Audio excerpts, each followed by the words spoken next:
യേശു പറഞ്ഞ ഒരു കഥ പറയാം. രാജാവ് മനുഷ്യരെ വേർതിരിക്കും. സിംഹാസനത്തിലിരിക്കുന്ന രാജാവ് മനുഷ്യരെ തൻ്റെ വലതുഭാഗത്തേക്കും ഇടതുഭാഗത്തേക്കുമായിട്ട് വേർതിരിക്കും. നല്ല മനുഷ്യരൊക്കെ വലതുഭാഗത്തേക്ക് വരും, ചീത്ത മനുഷ്യരൊക്കെ ഇടതുഭാഗത്തേക്കും വരും. എന്നിട്ട് രാജാവ് പറയും, എൻ്റെ പിതാവിനാൽ അനുഗ്രഹിക്കപ്പെട്ടവരെ, നിങ്ങൾ ഈ രാജ്യം സ്വന്തമാക്കുക എന്ന്.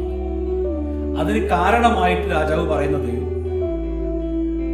നിങ്ങൾ എനിക്ക് വിശന്നപ്പോ ഭക്ഷണം കൊണ്ടു തന്നു, എനിക്ക് ദാഹിച്ചപ്പോ എനിക്ക് വെള്ളം കൊണ്ടു തന്നു, ഞാൻ വിവസ്ത്രനായപ്പോ, എനിക്ക് വസ്ത്രമുള്ളതായപ്പോ നിങ്ങൾ എന്നെ വസ്ത്രം ധരിപ്പിച്ചു, ഞാൻ രോഗിയായപ്പോ, ഞാൻ തടവിലായപ്പോ നിങ്ങൾ എന്നെ വന്ന് സന്ദർശിച്ചു. അപ്പോ ഈ മനുഷ്യർ ചോദിക്കും, ഞങ്ങൾ എപ്പോഴാ നിങ്ങൾക്ക് ഭക്ഷണം തന്നത്? ഞങ്ങൾ എപ്പോഴാ വെള്ളം തന്നത്? ഞങ്ങൾ എപ്പോഴാ വസ്ത്രം ധരിപ്പിച്ചത്? അങ്ങ് എപ്പോഴായിരുന്നു രോഗിയായത്? എപ്പോഴാണ് തടവിലായത്?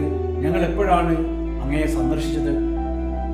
അപ്പോൾ രാജാവ് പറയും, നിങ്ങളിൽ ഉള്ള ഒരു മനുഷ്യൻ, ആ മനുഷ്യന് വിശന്നപ്പോ നിങ്ങൾ ഭക്ഷണം കൊടുത്തു. നിങ്ങളുടെ കൂട്ടത്തിൽ ഉണ്ടായിരുന്ന ഒരു മനുഷ്യന് ദാഹിച്ചപ്പോ നിങ്ങൾ ആ മനുഷ്യന് വെള്ളം കുടിപ്പിച്ചു. നിങ്ങളുടെ കൂട്ടത്തിലുള്ള ഒരു മനുഷ്യന് വസ്ത്രമില്ലാതായപ്പോ നിങ്ങൾ ആ മനുഷ്യനെ വസ്ത്രമണിയിച്ചു. നിങ്ങളുടെ കൂട്ടത്തിൽ ഒരാൾ രോഗിയായപ്പോ, തടവിലായപ്പോ നിങ്ങൾ അദ്ദേഹത്തെ സന്ദർശിച്ചു. തീർച്ചയായും അപ്പോഴൊക്കെയും നിങ്ങൾ എന്നെ ഊട്ടുകയായിരുന്നു, എന്നെ കുടിപ്പിക്കുകയായിരുന്നു, എന്നെ ഉടുപ്പിക്കുകയായിരുന്നു, എന്നെ സന്ദർശിക്കുകയായിരുന്നു.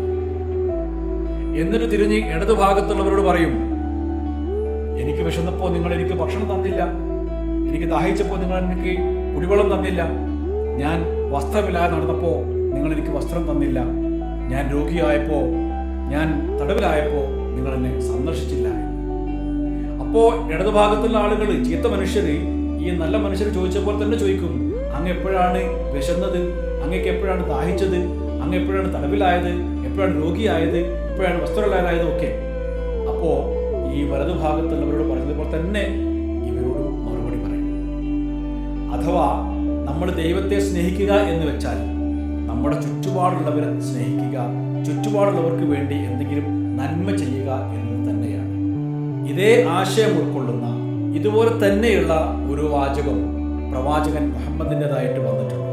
ഒരു ഹദീസിൽ പറയുന്നത് ഇങ്ങനെയാണ്, നാളെ പരലോകത്ത് മനുഷ്യരെല്ലാവരെയും ഒരുമിച്ച് കൂട്ടിയിട്ട് അള്ളാഹു പറയും, എനിക്ക് വിശന്നപ്പോ അന്നം തന്നവരെ നിങ്ങൾ സ്വർഗത്തിലേക്ക് പ്രവേശിക്കുക, എനിക്ക് ദാഹിച്ചപ്പോൾ എന്നെ വെള്ളം കുടിപ്പിച്ചവരെ നിങ്ങൾ സ്വർഗത്തിൽ പ്രവേശിക്കുക, എനിക്ക് വസ്ത്രമില്ലാതായപ്പോൾ എനിക്ക് വസ്ത്രം തന്നവരെ നിങ്ങൾ സ്വർഗത്തിൽ പ്രവേശിക്കുക, എനിക്ക് രോഗം വന്നപ്പോൾ എന്നെ സന്ദർശിച്ചവരെ നിങ്ങൾ സ്വർഗത്തിൽ പ്രവേശിക്കുക എന്ന്.